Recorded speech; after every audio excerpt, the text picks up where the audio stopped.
All right, let's do it.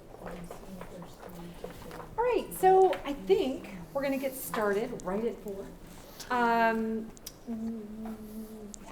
Hi, welcome. We're doing our Skin It and Mod It workshop today. So our plan is to do a little bit of talking at you, certainly interactively. So if you have questions, you want to jump in, raise your hand.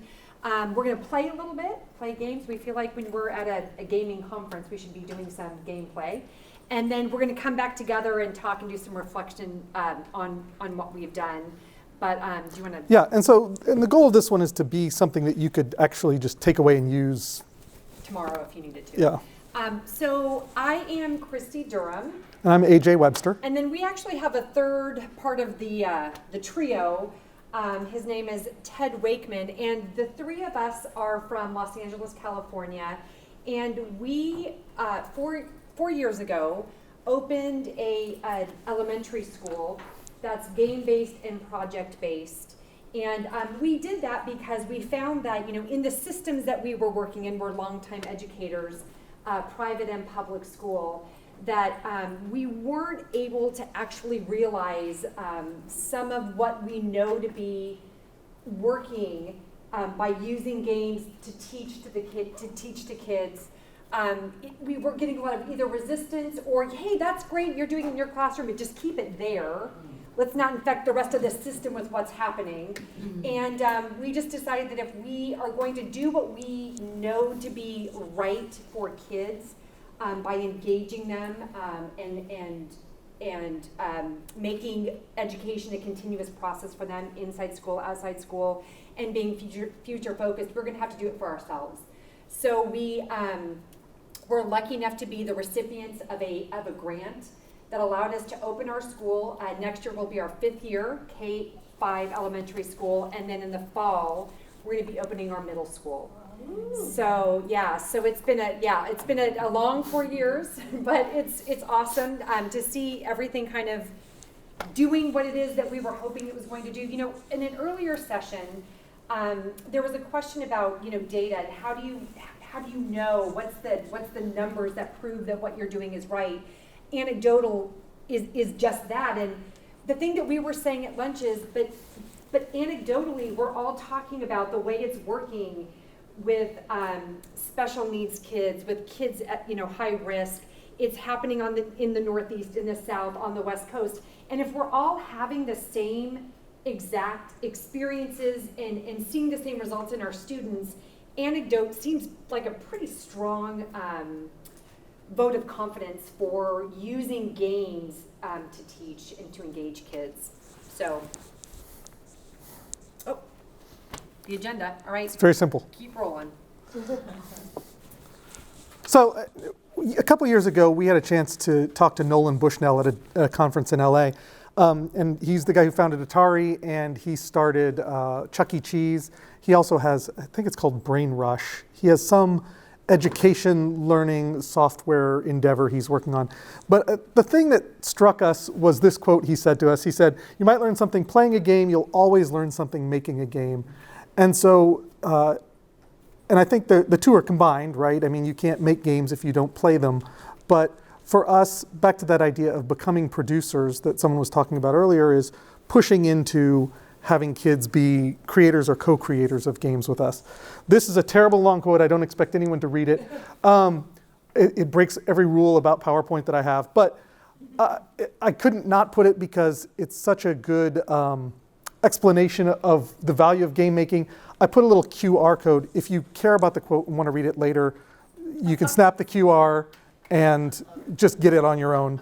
But I don't want to belabor this. So. And the point here is beyond the fact that you can do a lot with content and using games, but there are so many other things that students are learning and acquiring by playing and creating games. That it's an important piece. Interestingly, back to that idea of being anecdotal, we're all anecdotes. Each one of us is an anecdote, and by treating education as a series of anecdotes, it means you can't get rid of those rounding errors or those kids who fall above or below a mean, or and so I kind of like the idea that we're focused on the anecdotes, because those anecdotes are actual human beings, and that's what we're trying to work with. So a couple of definitions in the way we use them. So we're in a golden age of board games right now. Is anyone a board gamer of any frequency?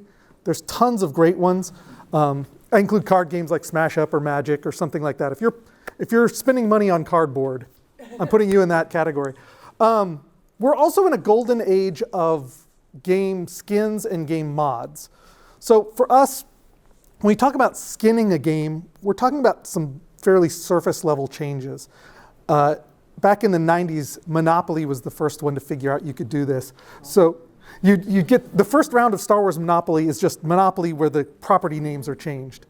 There was Catopoly. If you'd go to certain cities, you'd see University of Tennessee-opoly. And so those were skins. It was very surface level changes, not changes to the deep structure of the game in any way. Further down the continuum is what we talk about when we talk about modding, which is actually changing rules or changing the way the interactions work. Changing some of the mechanics. Some of the mechanics in the game. So game balance is really hard. Designing games is really hard. Getting the mechanics right is really hard. So by modding, you're moving down the road toward that game creation. You're learning something about deep structure of games.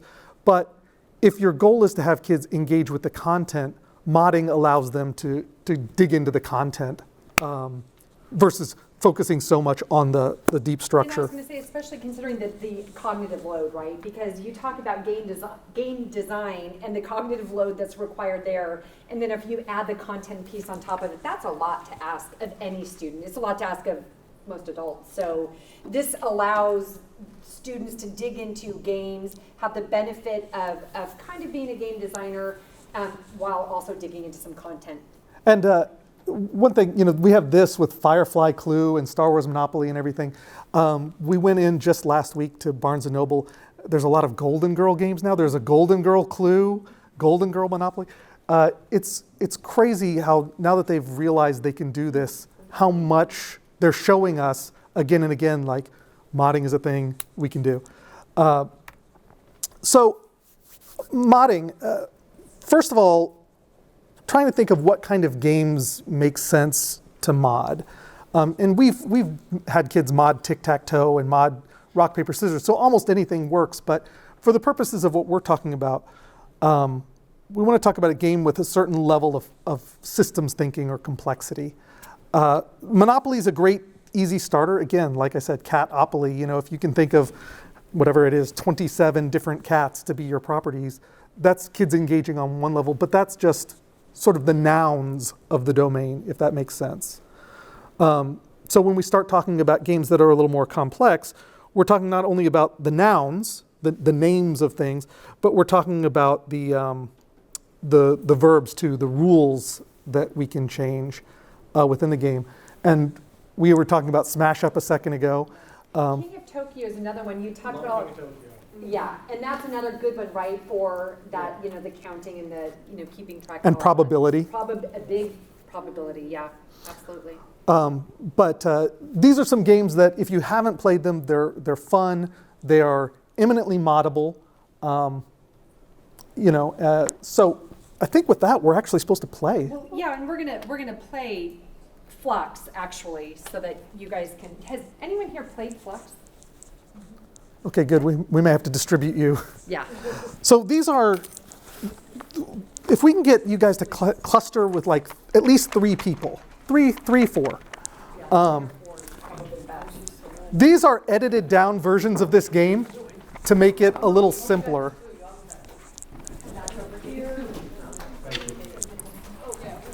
Here we go.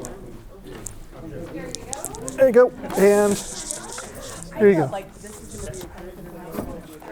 So the game Fluxx, I'll give it to you in brief. It's called Fluxx because it's all about change. So in the game, there's the basic rules. And the basic rules are you'll deal 3 cards to everyone, and on your turn, you draw 1 card and you play 1 card. So far, so good. We're going to complicate things a little bit. There are yellow cards in the pack that are new rules. So these are things that when you put them out, they are a persistent change to the game. Make sense? So change the rules. Basic rule. So for example, this new rule is play 4. So on your turn, you would draw 1 card and then play 4 cards. If you don't have 4 cards, you play everything in your hand. For the rest of the game or just that turn? For the rest of the game, until it's replaced by a rule that covers the same topic. So if draw 4 is replaced by draw 2, then you draw 2 instead of drawing 4.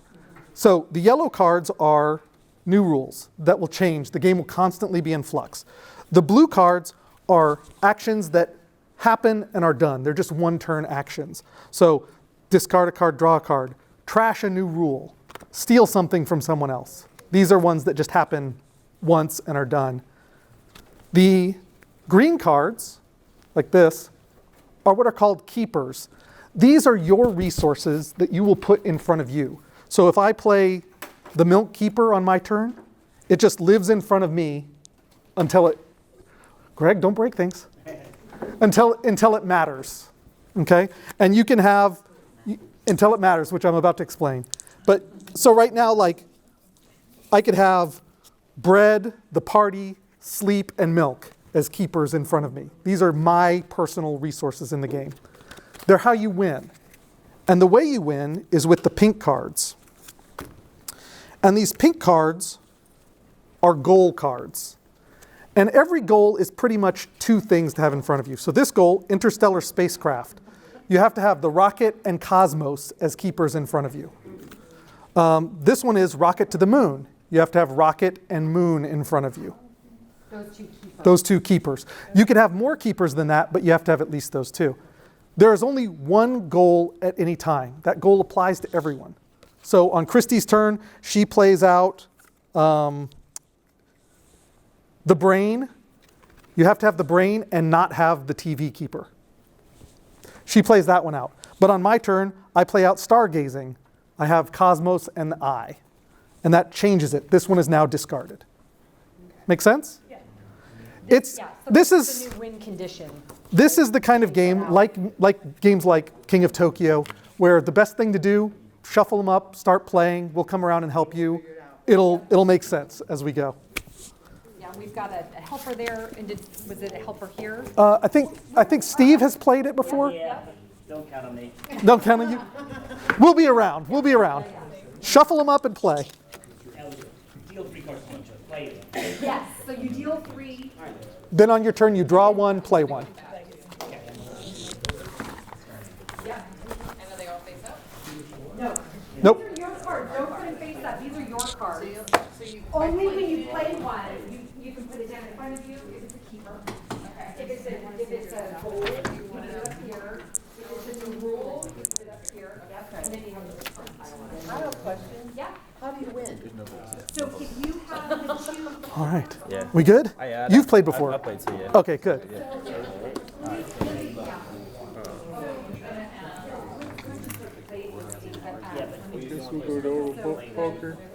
Clockwise. This is also a fun one for having kids negotiate. Like as you guys play, you'll see there's a lot of helping each other keep track of the rules, especially as it gets really complicated, which is the only reason I was like, I don't know if this will work with you guys, because it can get very like, oh, well, this one says draw 1, and this one says play 3, and I don't have that. But there's a lot of co-working together to like keep track of the rules, to negotiate how they overlay and what they mean.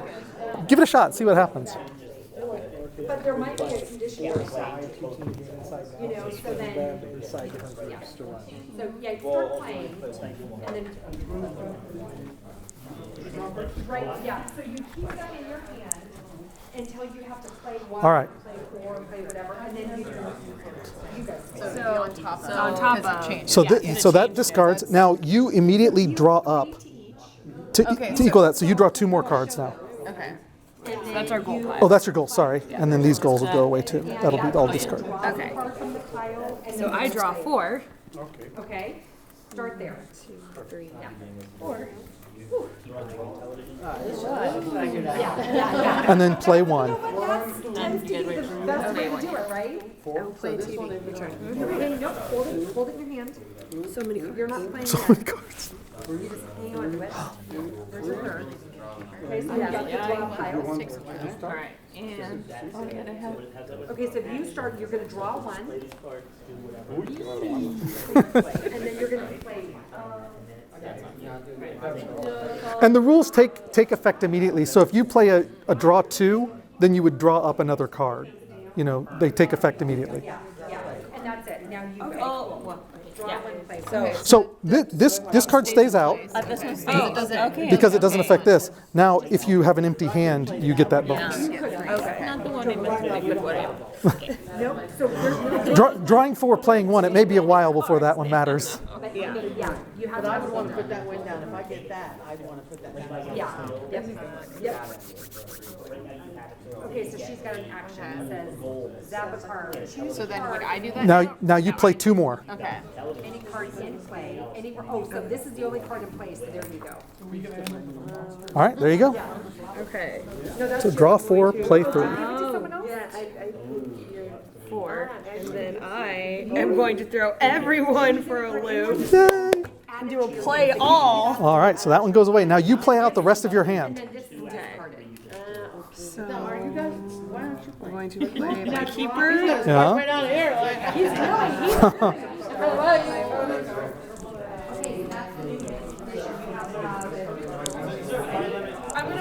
There is no card limit unless someone plays a card limit. How are we doing? Now it says draw 4. Yep. So now whoever played that draws up to 4. Do you still use? You still play 1. Right. Is your hand 4 or is your hand 7? No, every turn you instead of drawing 1 card, now you draw 4 cards at the beginning of your turn. So your hand will be 7, and then it will be. That's all right.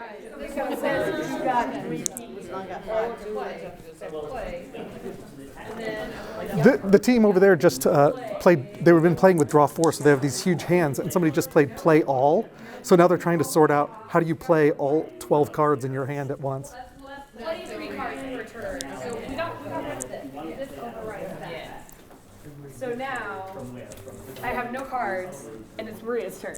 You have to. No, that doesn't get rid of that. Yes. Play all takes place of that.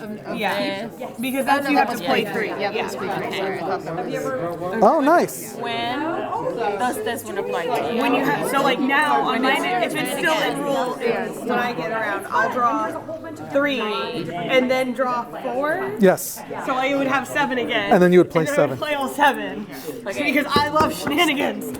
This is a game for shenanigans. My wife won't play it. She's like, the rules changed too much. No, that's what my fiance doesn't like. So Maria, you draw 4. I draw 4, and then I have And then to you have play to play all. You have to play them all. This is where order matters. One time we were talking about this game and someone was like, well, I don't like it. It's just random. But it's not just random. Because you can completely get rid of the play all. You could change. Yeah. It's exactly right. And you might be forced to, right? Yeah. Even if you don't intend to. The goal.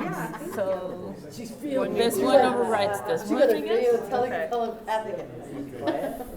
And this one. Going here. They do. It is now. We got it. 5. Okay. You want to check on. You have to play. Play the one she just picked. This is the one that I wanted to play. Draw 5. You draw 1 immediately to draw up to 5. I love mystery play. Oh, you finally have a keeper. Mystery play is you basically just flip over the top card. Oh, at any time. Play new keepers. She's got the moon.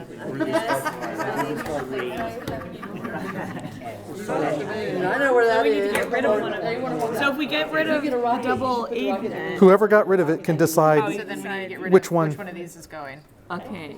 Now, what got rid of it? The play with the few. She got to get rid of a. So I place this new rule. Yeah. And it overrides that. Does one, it? right? No, I don't think this one does. Doesn't? No. This still is out there. Still there. Okay. This is just another rule. You see how it becomes sort of communal to keep track of. Because you have the lowest keeper, So that's you me. now would get to. Yeah. You get bonus draw and bonus play. Okay, so you get another. You get another You get card. another card. She'll never empty her hand and play all. I now regret this card.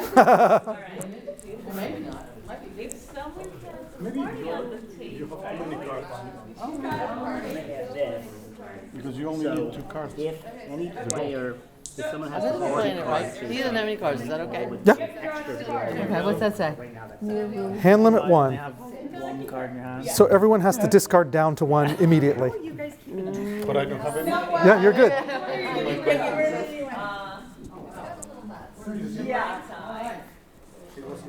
Aye. Okay. I just want to make sure. I have. You gotta just start playing them. They clearly have a limit on keepers. well, they but the had- goal is now 5. They had like 3 or 4 turns with draw 4, play 1, okay, so- and then she played play all. So everyone has this huge mitt of cards.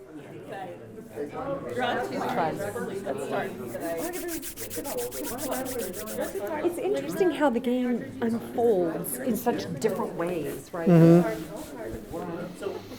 debrief. That's for the whole team. Yes.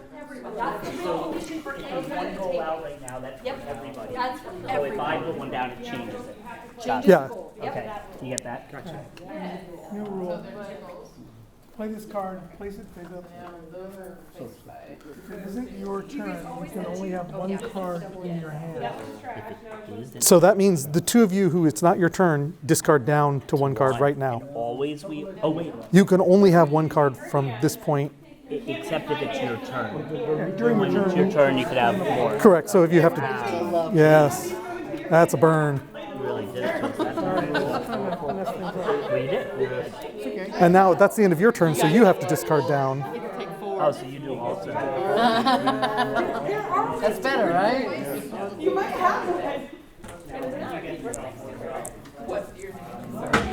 Let's see. I didn't look at what time we started. Did you? Yeah. What time we started playing? Oh, I don't know. Because we said 20 minutes. We gotta Yeah, we're done at 5:15, so I'd say let it another go- 5 minutes. Yeah, another 5 to 7 minutes, All right. and then reflect on the game. Yes, Then talk talk about about- what we did with that, what we did with Yeah. battle plans, right? And then Pick a rule. But this is fun. Interesting. Well, I mean, it's the choice of do you want to get rid of what complicates things, or do you want to?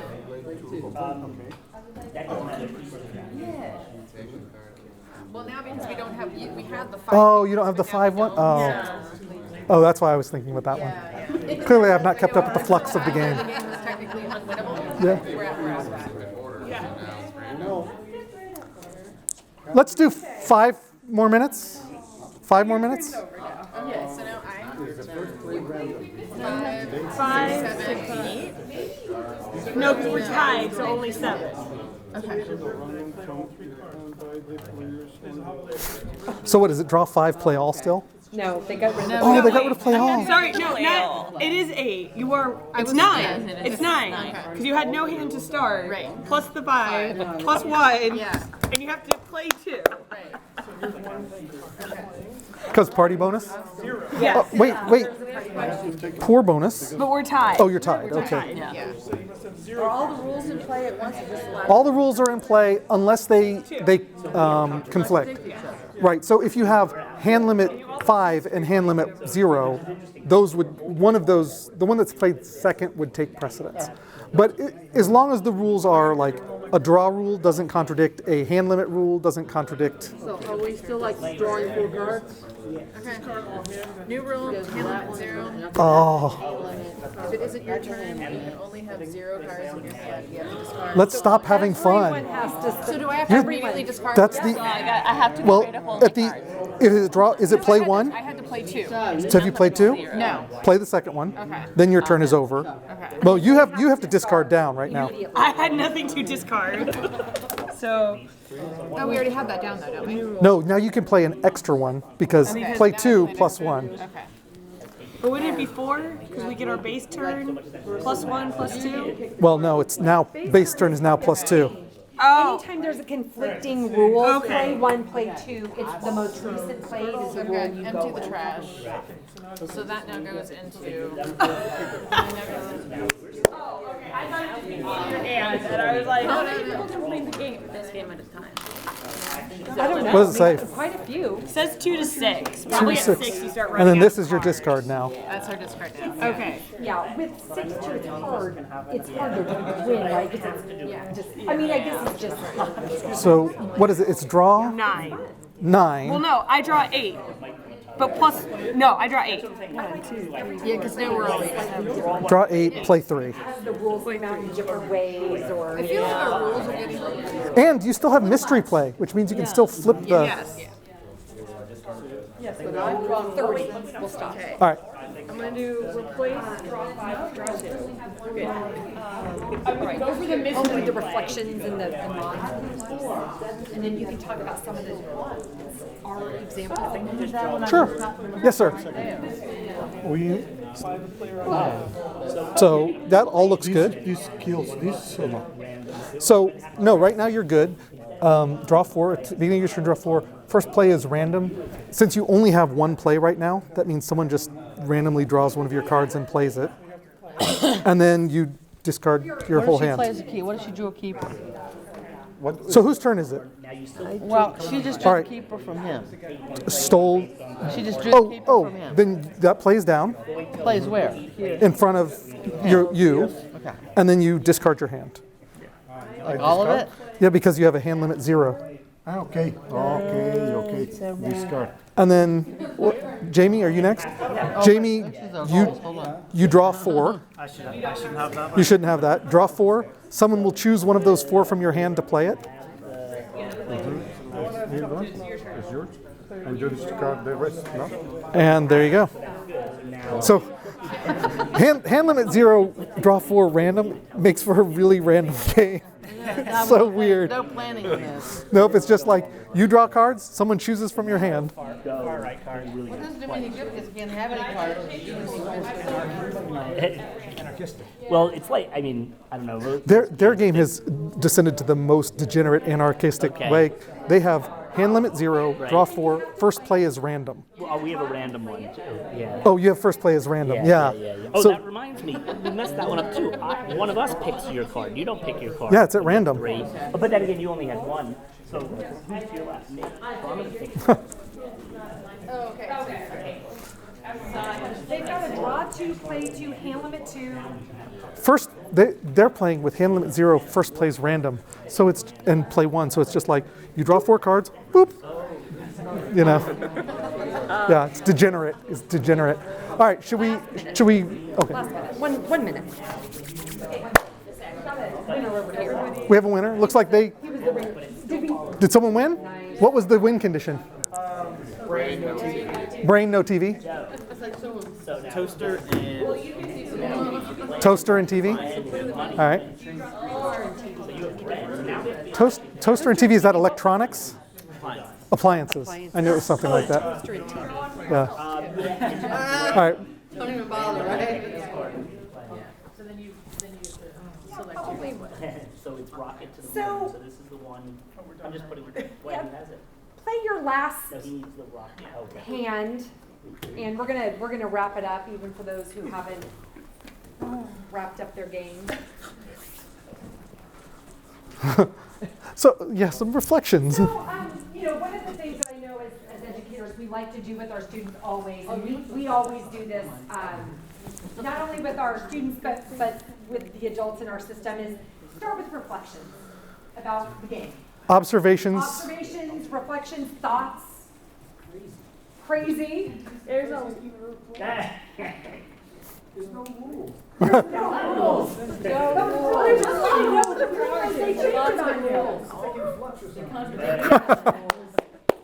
Do you know, are you familiar with Myers-Briggs? Myers-Briggs?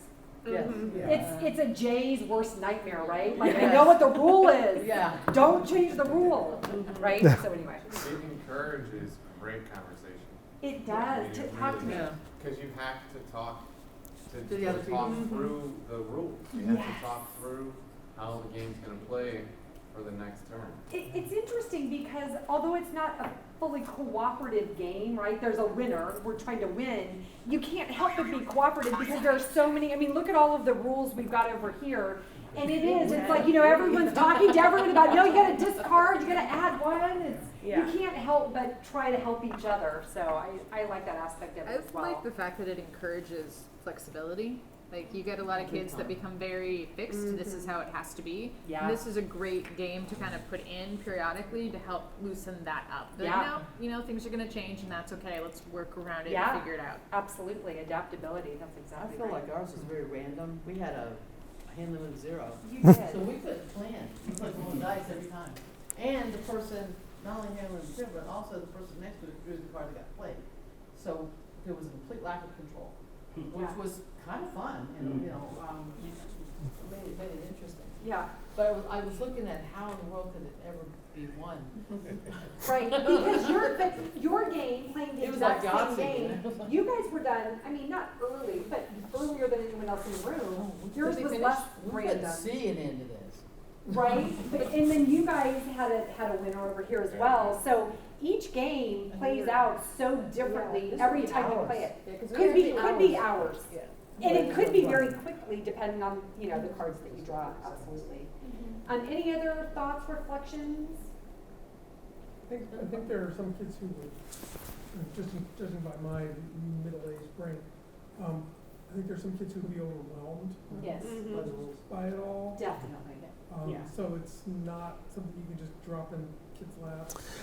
And one of the things that we did with the sets you guys are playing with, there's some rules that make it more weird and random, and we took some out. We edited them. And they have Wait, this is a simplified version? I think we tried to put all the rules back in for you guys, Okay. but we pulled them out. When we played it with kids. Especially like 5th graders play it. And then the other thing is they have to play it more than once, which is obviously in order to understand the mechanics of the game, you should be playing it a lot, right? And really getting a sense of what it is, understanding the rules, so it becomes kind of second nature a little bit. But like when we played it with 5th graders, we took out things like party bonus, mystery play, first play random, all those ones that aren't strictly like hand limit, size limit. We simplified the universe a little bit. Right. All right. So in terms of, we were talking about modding and skinning games. I don't know. Well, so analyze what must the students do to mod a game. So for us, the first thing is obviously playing the game. That's why we play with you guys. That's why we play with our kids when we build a game. And then there's analyzing the game. So they have to think about what are the interactions they have, what are opportunities that you have that you could change a rule. So I imagine as people who spend time with games, as you're playing, you're automatically starting to think about, I see where I could do a different rule, or you could probably imagine other rules that are in the deck that you didn't see. You could predict what rules are there. That's part of an analysis. So you saw hand limit 0. It's a reasonable expectation that there's a hand limit 1 or 2. There are other hand limits. You saw certain goals. It's reasonable to expect other goals that follow the similar pattern. I talked about the nouns and the verbs. In thinking about the game, what are the nouns, the verbs, and the adjectives, the descriptors that apply? Trying to think of it like a grammar as you're putting the game together. And then just again, totally lost my train of thought. Why don't you take over? I mean, but the point is that as you're playing that and as you're thinking, what are the nouns of this game? The keepers, right? And what are the verbs, most likely? The actions, right?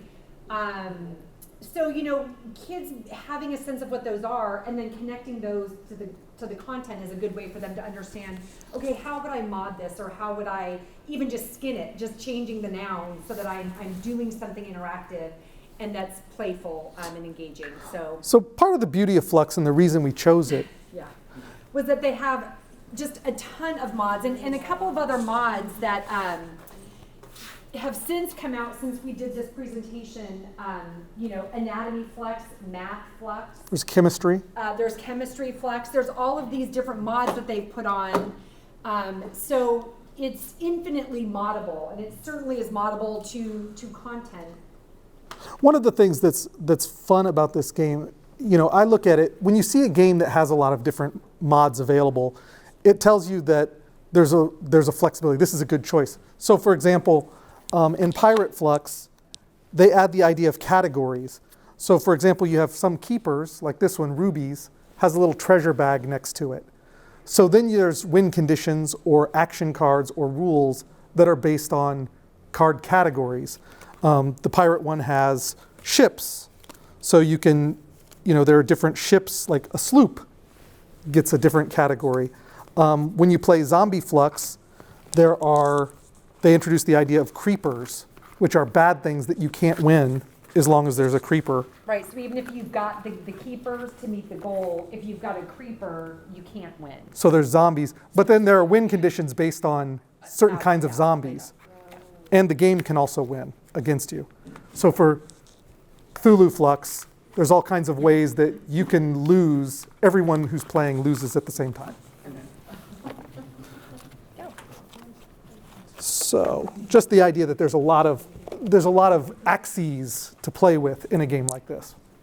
So here's one that I just did a few of to demonstrate maybe how you could use it in a high school language arts class, for example. AJ put this one together. I actually did one for baseball.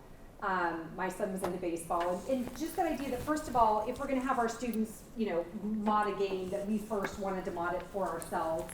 The other thing that we wanted to do was to prove that you can mod it, for high school English class, but you can also mod it for, baseball or just a hobby or an interest. That it doesn't follow a certain content line, that it's infinitely moddable. So AJ put together this Hamlet deck. Yeah, and again, in the new rules, I was trying to capture certain themes of the play. But again, as we go on, we'll see some things we did with actual, real human kids. Oh, this is one that I had a 6th grader who made a version of Fluxx.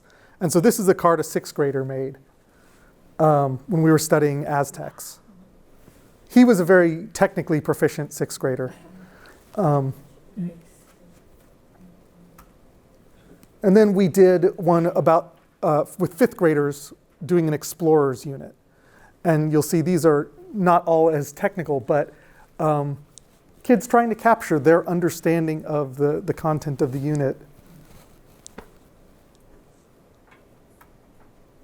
So then this year, so we've got cohorts, mixed age cohorts. In our 1st and 2nd grade group, they wanted to do a botany unit, study plants. And most specifically to get at the idea of structures and functions was really kind of the high level goal, understanding the relationship. And so she brought in a game called Super Fight. And has anyone here played Super Fight? So a few of you guys have played Super Fight. And the rules are really simple for Super Fight. It's almost ruleless, right? You basically deal 3 of the white cards, which are a person or an entity, 3 of the black cards, which are a descriptor, and you decide which ones you're going to play to fight the other one. And it's a discussion game. There's no real rule. It's just like, let's argue about which one. Why my hand or the 2 things that I put down would win in a battle. So you say, I'm going to take Hillary Clinton made of sand, and have to explain why I think Hillary Clinton made of sand would win.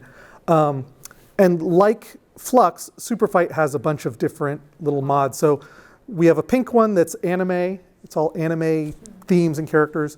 The fortress adds a whole new idea that you're trying to attack a fortress. So it has categories like, I think the next slide may show that. It has like a 30-foot wall of, oh no, I guess we didn't do it. a 30-foot wall of thorns that's guarded by bees would be the fortress one. The green one is like G-rated fairy tale stuff, so it's the big bad wolf. And then the orange one is called super geeky. Just as nerdy a reference as you could find, I guess. And 80s. So our first and second graders decided that they were going to mod this game, something called Battle Plants. And we brought the actual game that they created themselves based on their understanding of the structures and functions of plants. Based on Super Fight. Yeah, to back it out a bit, so there was a lot of content stuff, and they were interested because we have a garden at school, and so they were excited about plants growing, and our first and second grade teacher was really good about walking them through a lot of process. Our school tends to be very process focused. So they brainstormed all the plants that they could think of. They identified the structures. They looked at them with magnifying glasses. They did little online research reports. So they did a lot of content exploration with this being the end goal for them. So they knew all along that what they were doing was doing this research in service of creating a game. And it meant that they were really, again, all the things we talk about at this conference, right, really invested in the content. They really cared about understanding how the structures work because they knew it was going to matter for their game. They also had a logo making contest for the logo on it, and, you know. So this is, just some examples of the functions that you might find related to plants, the different types of plants that they each did some research on. And then they came up with, again, they brainstormed a list of locations that you might battle in. And so the way that you played the game was a location was drawn. So in a sewer was drawn, and they each had their set of cards. And they would decide based on what they knew about the structures and functions of plants, what they thought would be the best combination to win a battle in the sewer. So you would, throw down a structure, you'd throw down a plant, and then again, they would battle it. And it would be two people, two first or second graders, talking about, convincing, using this terminology to say why they thought their plant would best survive in this location. And then the others that weren't playing at that moment were the judges. So they were listening to both sides, and then they would determine who they thought would win that battle. Yeah? Are you using this primarily as a method to reinforce learning or to teach subject matter? This is a little bit of both. So they did a lot of prep work, obviously. For first and second graders, the scaffolding has to be there in order to get them to this point. But a lot of this was kind of learning as they were building the game as well. So for this, it was a little bit of both. As kids get older, they can probably even start at this level almost and do the research. But these are young kids. I mean, some of the first graders are learning still how to write and spell and do all of that. So they were young. It was a class project? It was a class project, yeah. So they all, there's a ton of cards. Yes. We had 9 in that group for first and second grade. We're a small school. Yeah. We had 9 kids, and so you can see, even if you look at the couple of cards here, you can see several different kids' artistic style. Like, I don't remember if there was a quota, but they were all very invested in producing cards. Like, they wanted their cards in it, so they produced a lot of stuff. Yeah. This QR code has blank Fluxx cards. So if you scan this, it takes you to a shared Google document where you can just print off pages that have blank keepers, creepers, new rules, and action cards. So you can just start having kids design cards. And then Super Fight, if you have the deck, Super Fight also comes with blank cards that you could then copy. I didn't say it, but you could then copy and reproduce. Yeah. But yeah, they're blank in there for a reason. So, thoughts, questions? Yeah. When you're talking about Super Fight, have you ever heard of this game called Story War? I haven't. I don't know Story War. It's kind of like Super Fight, but for a much younger audience. Oh. There are pictures included, and it comes with location cards, item cards, and character cards. So they'll say like Goblin will have a picture of the goblin, or the knight will be a picture there to make it easier for kids who aren't the best readers. Yeah. And it's still the whole thing. They have to argue, and it's designed for multiplayer. So you can order the flag. Here's the given location. Each thing comes with says a little sentence about each item and each card, so you can also use that in the argument. Yeah. Like, Story War? Yeah. Story War. And so it reminded me of that when you were talking about Super Fight. Like, it works especially because you're talking about first, second graders. Yeah. That might be a better one for them, and everything is very G. There's not. Right. Yeah. Thank you. Jamie? Yeah, you mentioned that the other students vote on which one should win. Did you find that they were always making like the informed decision, or were they going for who they? For us, we spend a lot of time, because again we're small and we started our school to do whatever we wanted. We spend a lot of time talking about feedback and our kids, even at the young age, are really, they don't want to be pandered to. They don't like it. We sent our 3rd and 4th graders to a local high school to share their field games that they designed with a local high school's PE class. And they came back and they were so disappointed because the high schoolers were like, oh yeah, that was fun. And they were like, that didn't tell me anything. So even our 1st and 2nd graders are pretty good about being focused on like, that didn't make sense, that wasn't good evidence, because that's what way we talk all the time. We don't do grades at our school, so our students have exhibitions of learning 3 times a year, and all of our students get up in front of the community and they share what they've learned.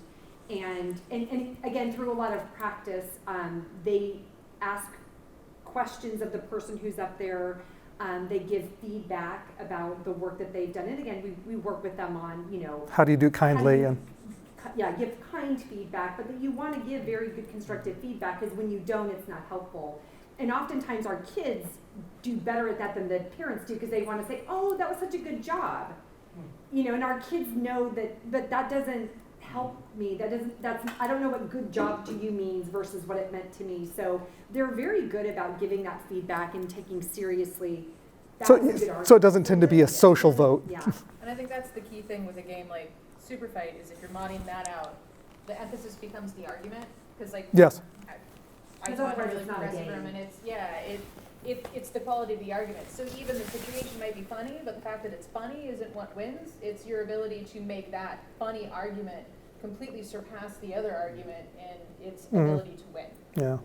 And do you think that if there was a bigger class, some of the kids might be shyer and less inclined to give a good argument because of social skills? A bigger class. Because class here's the thing. Yes, can some people give a better argument? I mean, obviously, we've got some students who are argumentative. I want to say yes, more manipulative with words. But yes. I mean, you think of Ace. That is true. I'm thinking of Ace. Be honest. Right. Yes, that is possible. Yeah, that is possible. By and large, I mean, we know kids want to be kind, especially at the young ages. By middle school, maybe less so, but when they're younger, they do want to be, kind, and they're generally not. Yeah. Was the question more about would they be shy just with more people? Yeah, like would they be comfortable with arguing in front of the class? They have a lot of practice doing it, though. At our school, because it's built into what we do, that there is a lot of, they are part of the learning process. There is a lot of them. And the game was played in groups of 3 or 4 too. I mean, we played it in smaller groups too. Sorry, yeah, but that they have a lot of practice presenting to groups, presenting to their classmates, having conversations with the educators in the classroom. So there's a lot of practice that goes into that I think is helpful for those that naturally don't have that skill. So I think that helps. Smaller groups, limit the size is helpful as well. Awesome. Yeah. That's amazing soft skill training. Yeah. Steve? So, I mean, first off, I commend you and can't reiterate enough the importance of that feedback piece. You know, I teach 7th and 8th graders, so by the time I'm teaching them how to give that kind of feedback, I wish they had it when they were in 1st grade. They are not naturally good at that, and that's a tremendously important skill in my case, in iterative design, and also, so they need to understand the value of that. So I love that your kids are coming back and saying, that didn't tell me anything, that's just awesome. The other thing I thought that was really cool with Fluxx, that I don't think I realized is, you know, there's the modding of the game when you take the original Fluxx and say, okay, let's mod this, and you're just kind of adapting rules, right? And then when you take those other variations that you can now introduce to kids, and this introduces a new game mechanic, so it's like you can scaffold the learning with that as well, which I think is cool. So, and this is maybe a third of the versions that I own. There's so many. Every time you go to Barnes and Noble, there's a new another one. new version. Yeah. 100 or so. Yeah. Which speaks to the value of it as a game to mod. Like it sells itself as a game to mod. Yeah. Same thing with Smash Up, right? With all of the expansion packs that they have. I mean, anytime you see something like that, you know there's something here that's moddable. When you talk about expansion packs, I mean, having kids create an expansion pack for a game is another whole. I mean, it's just so awesome that, like you had said, we're in the golden age of modding and skinning and all. And it's great to see. Absolutely. Yeah. In terms of, I'm not sure if this is modding or skinning, but if I were to take a game like this as a student and sort of, you know, make a version of it that is built around content in the classroom. Sure. I guess the hazard I see is that you're modifying it with sort of terms from, I don't know, like botany or something Sure. like that. Botany Fluxx. But there's no real content. It's just, you know. Meaning it's somewhat, it could be reductive in some way? Well, it just, you know, the fact that, you know, ferns grow different than dandelions isn't addressed in the game. It's just there's a fern and a dandelion. Right. And I guess I would be concerned if you're calling that somehow, you know,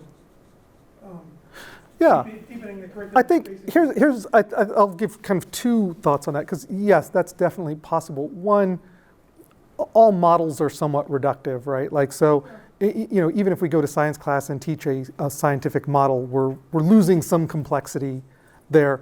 And yeah, so there's a chance to dampen it down and lose a lot of complexity. But again, if for example, I had a high school kid who came in with a fully formed Hamlet that the actions included madness, and that explained, like, I think it's a place where there's a low floor, but there's potentially a high ceiling, where kids might be able to take it in directions or ways that you didn't expect. But I definitely see the risk you're talking about. Yeah. But I think it's also important to look at the whole process, like, because I've had my kids do game design many, many times, and sometimes the end goal isn't what I need to have, like, to be completely teachable.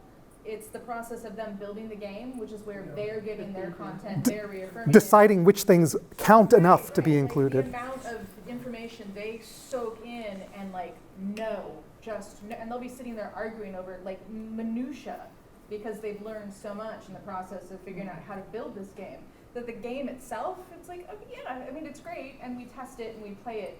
And we'll go through and see, like, is this actually an educational game, or is this more a reinforcement sort of style game?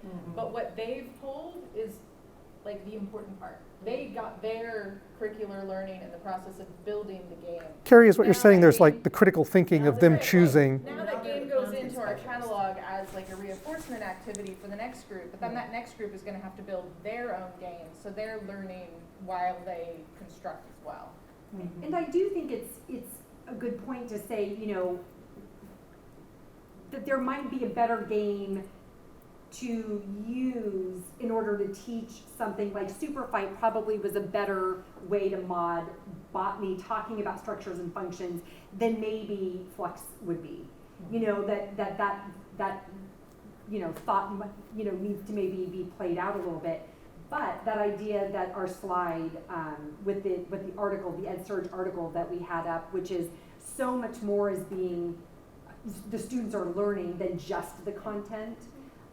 That, you know, there is so much more happening there than if you're just in science class, which is reductivist potentially, but you're getting more than just that by manipulating and building games. That brings back to the feedback loop too, I think, like it's between the kids and kids, or the teacher and the kids, like to get them, like that's what I love about iterations, like I want you to go deeper to this, I want you to go deeper. And like when you think mechanics, so you had that one with the categories, right? So maybe find 3 plants that feed off of blah, blah, blah, to win. You know what I mean? So, but it's definitely a concern. I mean, in a way, you're, you know, if we're going to get to the point that you're talking about, we're asking for a real sophistication from students, and not just, you know, not just, you know, replace these 52 pictures with 52 pictures you found. At 6, 7, and 8, my kids were capable, but I didn't have them for 3 years. So, and we were a progressive program, so before they got to me, they had a classroom similar to me for 2 or 3 years. So I got them prepped and ready for that kind of intensity, and then we just demanded it of them, and they rose to the occasion. I think what I find the same thing yours is like they don't want to be talked down to. Like they're extremely capable, and if we give them the opportunity and show them that they can run with it, 9 out of 10 times they surpass our expectations. And, you know, it's why we started with elementary. Well, I guess, too, that's where our funding came in, obviously. That was helpful. That mattered. But we did talk about, you know, the bulk of our educational experience is teaching at middle school level. And we covered we covered every subject between the two of us at the middle school level. And we wanted to start in the elementary because we always felt like we had to deinstitutionalize the kids that we were getting. We had to unteach them all of the bad habits that they were picking up. You know, they want to be told what the answer is. They want to know what's going to be on the test. They want to know what I want. And it's like, but I want to know what you want. I want to know what your thinking is. I want you to be part of this process. And so it's why we started at the elementary school level so that our first and second graders are able to do things like this. Honestly, I played this game with them. I couldn't win against them. They knew so much about it. They were so invested in the learning and in the game itself. And I didn't know as much as they did because I didn't build the game with them, that I genuinely was like, I don't know what's going to grow in a sewer. I really don't. I don't see any moss or fern here. Like, I don't know what to do. And they can tell me and they can help me. And, you know, so it's remarkable, you know, what they're capable of if given some agency and autonomy, the real flexibility to make mistakes and learn from them, you know. So again, we don't give them grades because oftentimes that's high risk, and with high risk comes you know, lowers the innovation in people. So, but we have the flexibility to do that. You know, it's why we started our own school. So, yeah. Anything else? I know we're ending early, but I think that's okay on the first day. All right. Yeah. Well, thank you. I've got a card up here if you guys are interested in what we're doing. If you're ever We have a in pretty Malibu and want to come see us. We have a pretty full blog of different things we've done. Steve has come and hung out with us. Yeah. Yeah. So, you know. But yeah. So Yeah, we've got a blog on our website. You can see what our students are doing and all of the work that they're producing and some of the amazing stuff that they are all about. So here's a couple other cards.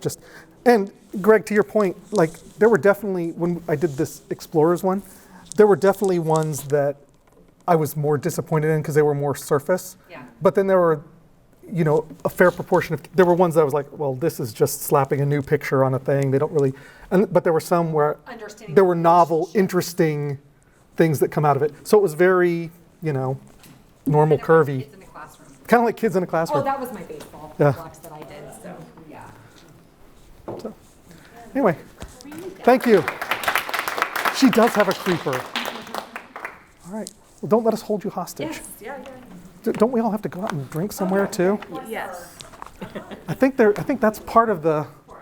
Yeah.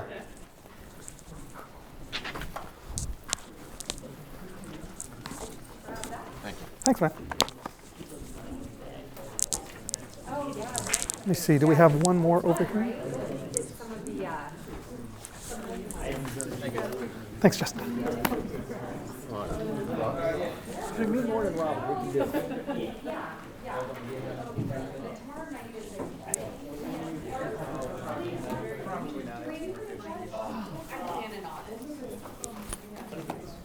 I was.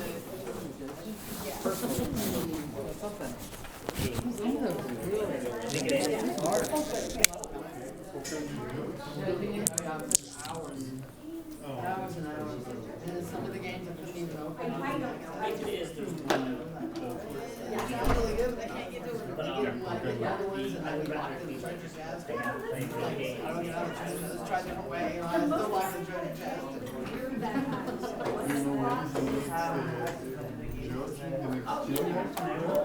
Oh, gee, yeah, I played that, played at that bar that night. No, Christy and I'll get it. But it was really something. Thank you very much. Oh, yeah. Really awesome. Thanks. Yeah, no, both of my sisters are primary school teachers. Oh, are they? And I'm a game developer, so Oh, really? this was like the perfect talk for me. Oh, that's good. It was really, Yeah, really we awesome. do like our kids develop so many games. Like we don't do as much like playing digital games or anything as I'd like. I wish we were doing more of that. But like our kindergartners developed a game this year. Our first and second graders did. Our third and fourth graders developed a like team sports field game. So like we're always talking about systems and overlapping. So, Thank you. thank you. Yeah. Yeah, check them out. I mean, they just did such funny little. Their pictures are so funny. And you know their names, Corny the Corn. Both my sisters really want to get into this kind of thing. Yeah. But there's like a lot of pushback because they're I'm sure. Obviously they've got like curriculum stuff to meet, but. Well, this, I take think, one of is Christy's like, cards. They yeah, can always yeah. reach out to us too if they want like someone to chat with. You know? Yeah. And have you thought about have you played games like Jackbox?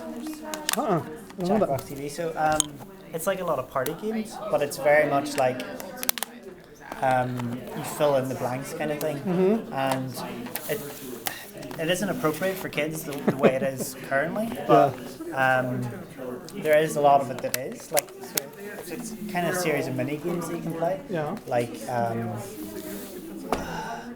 trying to think of another game that's similar to it. But basically, there is options to kind of mod it. Within the game. Yeah. That's cool. Where you can create your own questions and prompts for them to fill in. And it's a lot of humor and stuff. So I'm trying to think if it... I think that's a place where digital games could really, games like, the new Mario Maker 2 came out. Yeah. Games that are digital games where they're building in the chance for you to mod, to take control. I think that presents a really cool opportunity. Yeah, or even Dreams. Have you? I don't know that. So Dreams is like the people that made Little Big Planet. I love Little Big Planet. So if you love Little Big Planet, Dreams is like that on steroids. Really? Yeah. What platform is it on? So it's on PS4 and Xbox. So anything. Yeah, anything. All right, basically. cool. But, I mean, Dreams is awesome. It's really, really fun too. Check it out. That's cool. Jamie. Yeah. Have a good one. Talk to you later. Excuse me, can I change the slide to the... Yeah, we can pull out this. I'm all done. Oh, that's right. I gotta ask these guys. Actually, I'm gonna be doing it. The same setup tomorrow, so I just wanna make sure. Does You have your Mac? I have a PC. Is it HDMI? HDMI, that's correct. Great. Is the cord gonna be here? It's going to be here. You have also BGI in case you need it. DVI as well. I don't have that on The setup was. There's some people. This setup was difficult. It had some trouble hooking up today, and we don't know what caused it to work. So. Oh, okay. So to come together again with time and try to get it running. Yeah, because when we tried to hook up originally, it wouldn't read the HDMI. It said no signal, and then we tried to log into the Wi-Fi, and suddenly it started working, which is weird. So, anyway. Good. Yeah. Glad that it worked then. It did work, and it was great. Thank you. It was great. It was definitely.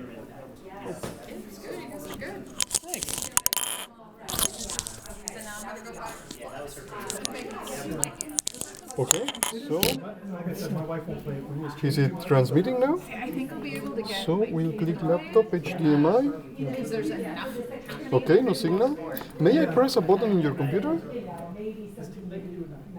To project mirror screen or? Let's see.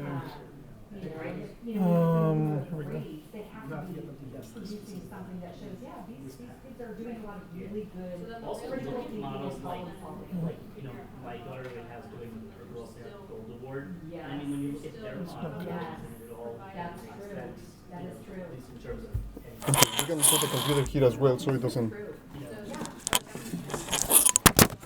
exactly what they're doing. Yeah. All right, very good. Are we taking the bus over to Webster?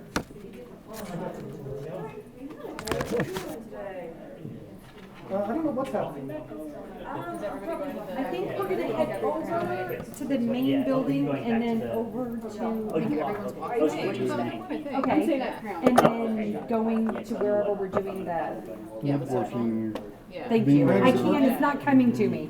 So anyway. See, that's Glad the it same came to problem we someone. had. Are you sending the Wi-Fi? It shouldn't matter.